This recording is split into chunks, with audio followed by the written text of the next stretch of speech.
मैं हरशंकर भाई आपसे इसलिए कहूंगा, पहली चीज तो यह है कि आपके मेरे बहुत दर्शक कह रहे हैं उनसे बुलवाइए उनसे बुलवाइए। दूसरा, अगर ये व्यंग पे वो ताला लग जाए तो आप तो शायद बोल ही नहीं पाएंगे। आप तो मेरे ख्याल में आप क्या बोलेंगे फिर? आप तो आपके शब्द ही नहीं निकल सकते। क्योंकि मैं इसलिए कह रहा हूं कि अभिव्यक्ति एक है। मैं इस देश का व्यंगकार मतलब हरशंकर परसाई की तो शायद 90% किताबें जब्त हो जाएं, और अगर आज आ जाए तो इतने लंबे समय तक वो डाल दी जाए। क्योंकि हरशंकर परसाई की जो व्यंग है, क्या क्या नहीं लिखा है भाई उन्होंने, और क्या क्या नहीं कहा है। तो मैं इस पे जरा एक आपका, और मैं इसलिए हरशंकर भाई इसको एक मैं सीरियस उस पे, देखिए ये जो व्यंगकार है ये समाज को आईना दिखाते हैं। ये उनको ये कहते हैं कि आप इसको कोर्स करेक्शन करिए, समाज में ये खराबी आ रही है इसको ठीक करिए। ये एक तरह से आपको को चेतावनी देने वाला भी तो ये वो मैसेज होता है। मैं इस पे जरा हरशंकर भाई आपसे ये जो जो भी हो रहा है वो जो हरशंकर परसाई की परंपरा को मानने वाले लोग हैं उनके लिए तो बहुत ही खराब है। हरशंकर भाई अनम्यूट कर लीजिएगा वैसे। मैं पूछ रहा हूं कि आप मुझे डरा रहे हैं या उकसा रहे हैं? नहीं ना, मैं आपको डरा रहा हूं ना उकसा रहा हूं, लेकिन मुझे लग रहा है कि आने तो वाले समय में जो आप म्यूट करके रहना ना पड़ जाए आपको, मुझे ये जरा इस चीज की चिंता है। अरे सर, ये बात तो सही है, मैं सोच रहा था। और आपने एक और कहा कि दर्शक कह रहे हैं जी जी। कि उन्हें बुलाइए। नहीं, दर्शक आप मुझे नहीं बुलाते तो कम से कम दर्शक लास्ट तक बैठे तो रहते, शो बीच में छोड़कर नहीं जाते। आपने कमाल कर दिया।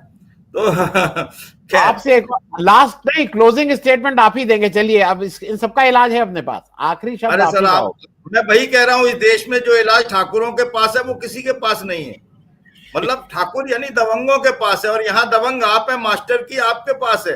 आप चाहे तो मुझे 1 मिनट में किक आउट कर सकते हैं स्ट्रीम यार्ड से। सर क्या बात कर दिया। तो मैं सर बहुत देर से सोच रहा हूं कि ये हो क्या रहा है। बड़ी मजेदार मजेदार बातें हैं, लेकिन आपने बाबा नागार्जुन की कविता सुना दी, और मुझे फिर बाबा नागार्जुन की एक नहीं अनेक कविताएं याद आई। चार चार लाइनें पहले वो सुना देता हूं। जब उन्होंने नेहरू के खिलाफ एक कविता सुनाई थी, फूले नहीं, वतन बेचकर पंडित नेहरू, देखिए कितना डायरेक्ट हिट था। वतन बेचकर पंडित नेहरू फूले नहीं समाते हैं, वतन बेचकर पंडित नेहरू फूले नहीं समाते हैं, बेशर्मी की हद है फिर भी बातें बड़ी बनाते हैं। अंग्रेजी अमरीकी जौकों की जमात है शामिल, फिर भी बापू की समाधि पर झुक झुक फूल चढ़ाते हैं, झुक झुक फूल चढ़ाते हैं। अब देखिए, वतन बेचकर पंडित नेहरू, ये लिखा था। और अगर आज ये बात कोई लिख दे तो क्या होगा। ये यही नहीं, उन्होंने कहा, उनकी वो कविता याद कीजिए, आओ रानी हम ढोएंगे पालकी, यही हुई है राय जवाहरलाल की। रफू करेंगे फटे पुराने जाल की, यही हुई है राय जवाहरलाल की। आओ रानी हम ढोएंगे पाल की। तो ये मतलब कोई मजाक नहीं है। उन्होंने डायरेक्ट हिट किया था। ये व्यंग की भाषा में भी नहीं है। ये सीधा सीधा मतलब कटाक्ष है। व्यंग और कटाक्ष में अंतर होता है। व्यंग में थोड़ा सा चीजें हंसी मजाक का वातावरण बनाकर या थोड़ा सा मतलब अलग तरीके से कही जाती है। हास्य और व्यंग में भी अंतर है। खैर, अब अगर ये जो सज्जन है, इन्होंने ठाणे की रिक्शा में बिठा दिया किसी दाढ़ी वाले को, चश्मे वाले को, उन्हें ये कैसे पता चला कि ये मुझे ही बिठाया गया है? उनके समर्थकों को कैसे पता चला? अभी धनंजय भाई कह रहे थे ये बात, तो मुझे भी, हाँ, मैंने भाई बहुत सारे रिक्शे हैं, बहुत सारे दाढ़ी वाले हैं, बहुत सारे वो हैं, लेकिन देखिए जहां पर पानी होता है, गड्ढा होता है, वहीं पर पानी ठहरता है। और अब तो बहुत अलग अलग बातें हैं। उनसे कहा माफी मांगो तो वो कह रहे हैं नहीं मांगूंगा, मना कर दिया। और फिर साथ में कह दिया कोर्ट कहेगा वहां खड़े होकर मांग लूंगा ना, आपके सामने आके क्यों मांगू। रास्ता भी खुला छोड़ दिया। सच है। अब वो कह रहे हैं कि साहब बहुत सारी जांच हो रही है उनके खिलाफ, उनके कॉल रिकॉर्ड खंगाले जाएंगे। मंत्री ने कहा है वहां के, महाराष्ट्र के, उनके कॉल रिकॉर्ड खंगाले जाएंगे। कॉल रिकॉर्ड के अलावा उनके वित्तीय लेन देन की जांच की जाएगी, और मालूम नहीं क्या, और ये मास्टरमाइंड को तलाशा जाएगा सर। अब आप सोच लीजिए, मास्टरमाइंड, देखिए पढ़े लिखे का कोई पढ़ा लिखा होगा, और मतलब अब मुझे तो डर अपना लग रहा है कि कहीं ये ना कहते हैं कि ये एक ही स्कूल के पढ़े हुए हैं और ये सीनियर थे जोशी जी, तो मास्टरमाइंड हो सकते हैं। और आपने मुझे और डरा दिया है बहुत, मैं मतलब इस वक्त पजल हूं सर बहुत। क्या क्या हो रहा है, औरंगजेब की कब्र खोदी जा रही है, उस कब्र में किसको सुला दिया जाए पता नहीं है। पूरे देश को ही कब्र में सुला देंगे, औरंगजेब की कब्र खोदेंगे और पूरे देश को कब्र में सुला देंगे, ये चल रहा है। अगर उनका गुनाह है ये, तो फिर मोदी जी के गुनाह कितने हैं, उनके लिए क्या सजा है? आप याद कीजिए, प्रधानमंत्री को कहते थे मौन मोहन, तो ये देश के प्रधानमंत्री का अपमान नहीं था? आज आप कहते हैं आपने देश के प्रधानमंत्री का अपमान किया है। आप क्या कहते थे? मौन मोहन। रेनकोट पहनकर वॉशरूम में नहा लेते हैं, ये कला तो आपसे ही सीखनी पड़ेगी। ये क्या था?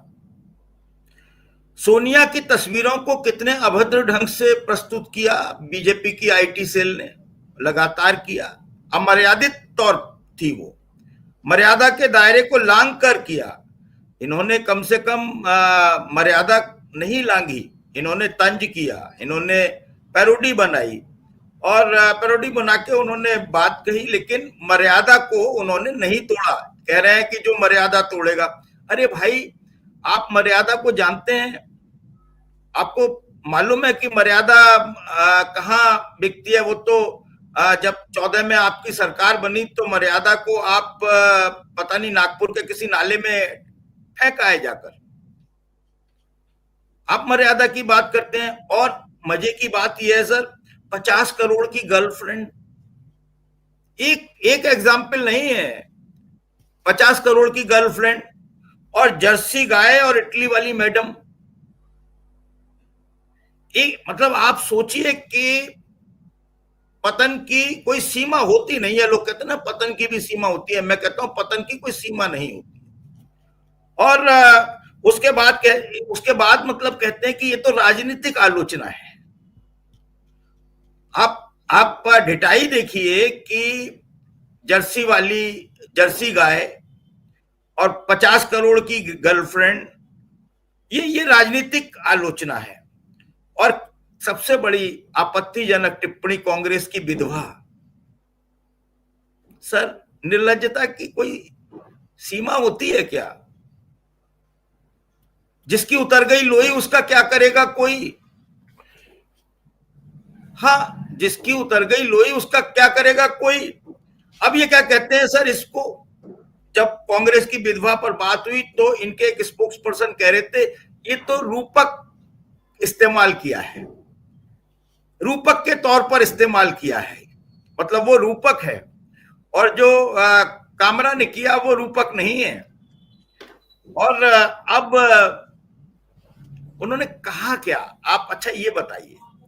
मैं तो कहता हूं कि मेरे को आप सुन रहे हैं, उससे बेहतर ये है कि वो वीडियो एक बार फिर चलाइए, सुनवाइए ना कि कहा क्या है भाई। फिर थोड़ा सा मैं भी मतलब मैं एक दो बार सुन चुका हूं, मुझे नहीं पता चला, हो सकता है इस बार आप चलाएं तो मुझे पता चल जाए कि नहीं ये बात इन्होंने गलत कही है।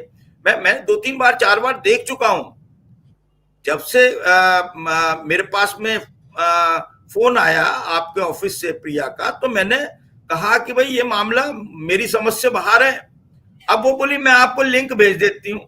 उन्होंने समझा कि वो मतलब मैंने तो कहा ये मामला मेरी समझ से बाहर है, उन्होंने कहा मैं लिंक भेज देती हूँ। अब उन्होंने टाइम्स ऑफ इंडिया का लिंक भेज दिया। मैं अनपढ़ आदमी टाइम्स ऑफ इंडिया क्या देखता, मैंने तो इधर उधर सुन लिया सर सीधे।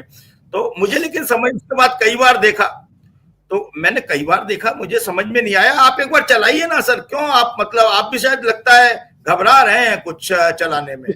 अंत वो में आपने नहीं, एक बार बता दी, उसी से हिम्मत। उसी से शुरू करेंगे, उसी से खत्म कर देंगे। चलिए, अच्छा हाँ, आपकी ये बात। ये जी बिल्कुल। ये भी सही है कि उसी से शुरू करेंगे, उसी पर खत्म कर देंगे। जी तो सर, ये अब इसमें जिस तरह के बयानात आ रहे हैं, बुलडोजर पहुंचा रहे हैं, हो सकता है। अच्छा हाँ, एक चीज और मैं यहां पर बता दूं, धनंजय भाई बैठे हुए हैं, ये कहेंगे कि तुमने ये वाली बात नहीं बताई, ये कार्यक्रम खत्म होते ही मेरे कान पकड़ते हैं कि तुम मतलब ये, हाँ हक है सर, उन्हें भाई है मेरे। तो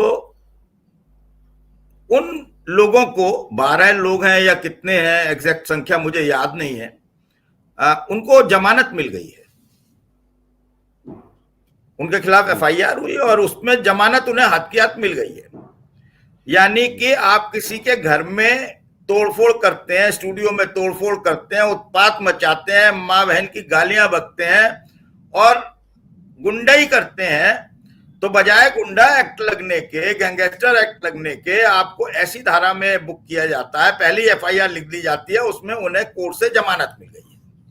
और जज साहब भी तैयार बैठे हुए होंगे सर, बहुत ईमानदार लोग हैं जज अपने यहाँ।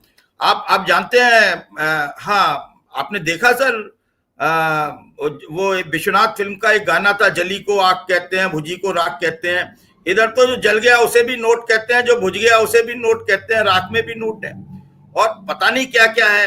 तो अब उन्हें जमानत दे दी है हाथ की हाथ। अब इतनी तत्परता देखिए हमारे न्यायपालिका की, किसी को बेगुनाह को वो नहीं रख सकते हैं जेल में। उन्होंने किसी बेगुनाह को जेल में नहीं भेज सकते हैं। उन्होंने कहा नहीं, ये तो ऐसा कुछ नहीं है, लो जमानत। तो तुरंत की तुरंत वो बाहर आ गए। अब बताओ, अब वो आकर कहेंगे कोई मेरो का कर लेगो, कोई मेरो का कर लेगो। अब भैया मैं तो कर नहीं सकता हूं, तिवारी जी कुछ कर सकते हो तो आप उन्हें बुला लो।